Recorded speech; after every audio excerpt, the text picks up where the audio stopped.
इस वीडियो में हम सैम्पलिंग का क्वेश्चन सॉल्व करेंगे विदाउट रिप्लेसमेंट का।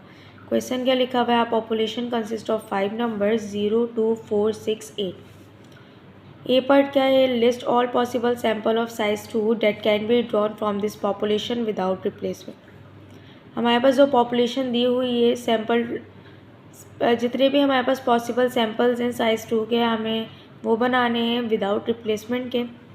बी पार्ट है हमारे पास find mean of each sample, जो हम सैम्पल बनाएंगे उसी का हमने क्या निकालना है, मीन निकालना है। सी पार्ट क्या दिया हुआ है, construct sampling distribution of X part. D part है हमारे पास verify that mean of all sample mean is equal to population mean. D part में हमने वेरीफाई करना है जो हमारे पास सैम्पल मीन्स का मीन है वो बराबर है पॉपुलेशन मीन के। सो सॉल्यूशन स्टार्ट करते हैं। सबसे पहले हमने नंबर ऑफ़ सैम्पल्स निकालने। सो नंबर ऑफ़ सैम्पल्स निकालने का तरीका क्या है, एन कॉम्बिनेशन है। यहाँ पे कैपिटल एन क्या है हमारे पास, पॉपुलेशन। जितनी हमें पॉपुलेशन दी हुई होगी वो हमारे पास क्या होगी, कैपिटल एन। सो हमारे पास पॉपुलेशन कितनी दी हुई है, 5। स्मॉल एन हमारे पास सैम्पल साइज़ होगा तो हमने स्मॉल एन 2 ले लिया। सो यहाँ पे ये क्या हो जाएगा, 5 combination 2। So number of samples को हम स्मॉल m से रिप्रेजेंट कर रहे हैं। सो 5 कॉम्बिनेशन 2 क्या होता है हमारे पास, 10। यानी कि हमारे पास जो नंबर ऑफ़ सैम्पल्स आए वो 10 आ गए। इट मीन्स कि हमारे पास जो साइज़ 2 के जो सैम्पल्स बनेंगे वो हमारे पास 10 ही होने चाहिए। सो यहाँ पे मैंने कॉलम्स बनाए हुए हैं जिसमें हम सैम्पल्स बनाएंगे। सो ये हमारे पास कॉलम है सैम्पल्स का। पॉपुलेशन क्या है हमारे पास, लिख लेते हैं यहाँ पे 0, 2, 4, 6, 8। सही, ये सैम्पल्स बनाएंगे। सबसे पहले 0 से 02, 04। विदाउट रिप्लेसमेंट पे का है तो यहाँ पे ना तो कोई नंबर रिपीट होगा और ना ही ऑर्डर चेंज होगा। सही है, 06, 08। राइट, अब 2 से 24, 26, 28, देन 46, 48 और यहाँ पे 68। अब हमारे पास जो पार्ट ए था वो हमने कर लिया है यहाँ पे कंप्लीट। हमारे पास सैम्पल सारे बन गए। पार्ट बी क्या था हमारे पास, find mean of each sample.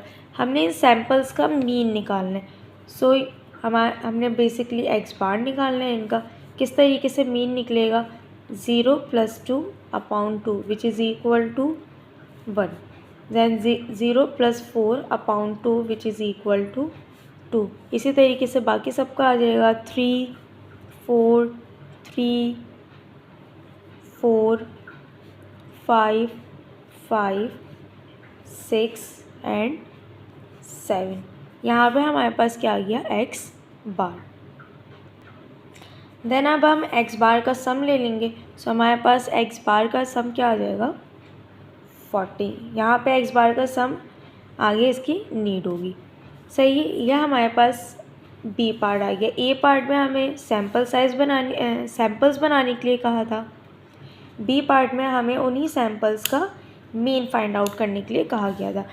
अब हमारे पास सी पार्ट क्या था, construct sampling distribution of x bar. Sampling distribution बनानी है। सो सैम्पलिंग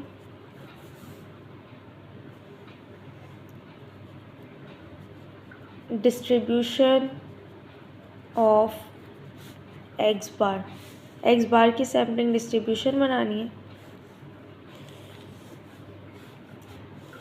सो यहाँ पे हमारे पास 1 to 7 नंबर्स रिपीट हो रहे हैं। सो 1, 2, 3, 4, 5, 6, 7। फ्रीक्वेंसी लिखेंगे इनकी, 1 कितने टाइम्स रिपीट हो रहे हैं, 1 टाइम आ रहा है, सो 1 टाइम लिख देंगे। 2 कितने टाइम्स आ रहे हैं, 1 टाइम आ रहा है, तो यहाँ पे 1 लिख देंगे। 3 हमारे पास 2 टाइम्स आ रहे हैं, 2 लिख देंगे। 4 हमारे पास 2 टाइम्स आ रहे हैं, 2 लिख देंगे। 5 भी हमारे पास 2 टाइम्स आ रहे हैं और 6 हमारे पास 1 आ रहा है और 7 भी हमारे पास 1 टाइम आ गया। यह हमारे ये sampling distribution of X part. Right, यहाँ पे हमारे पास सी पार्ट कंप्लीट हो गया। अब डी पार्ट करना है। डी पार्ट में वेरिफिकेशन करनी है, mean of all sample mean is equal to population mean. जो हमारे पास सैम्पल मीन्स का मीन है वो बराबर है पॉपुलेशन मीन के।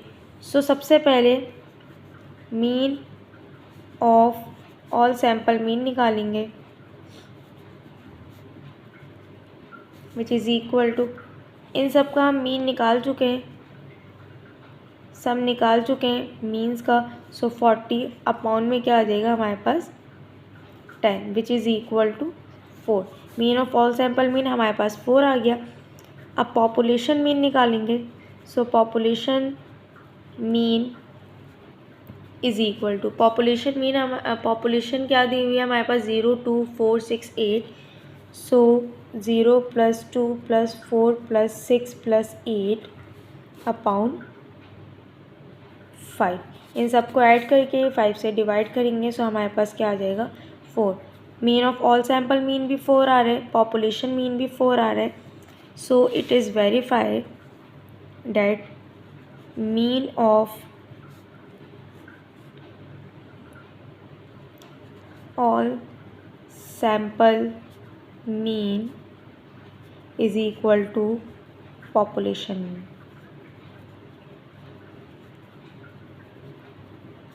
Proved rule.